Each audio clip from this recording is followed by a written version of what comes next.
Just for context too, we had a similar experience to this when we originally onboarded with Anchorage. People's systems aren't really built, especially in crypto, to be able to onboard thousands of people in a short period of time. When we originally onboarded with Anchorage, it took like 6 weeks for people to get an account set up. Today, that's not the case. We've automated that and create efficiencies, and it's like 24, 48 hours to set up an account there at Anchorage to get through KYB, KYC, all of it, which used to have to be with 3 different counterparties, and each one of them had the information in a different order, and it's very cumbersome. We are the only wealth manager that has built that technology to be able to create that efficiency in onboarding.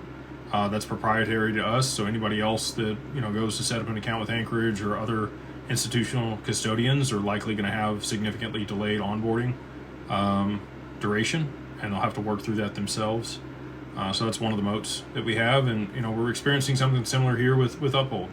We'll work through it. We'll refine that process. We will make it better, and eventually it'll be down to which the original SLA was like 72 hours or less.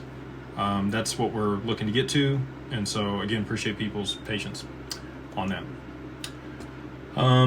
Plummet, they say legend. JP Morgan, MasterCard, Ondo settled in RLUSD. XRP only paid micro fees.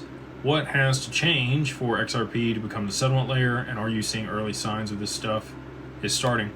It has to be a substantially higher price in order to be able to be more cost effective for the transfer of value.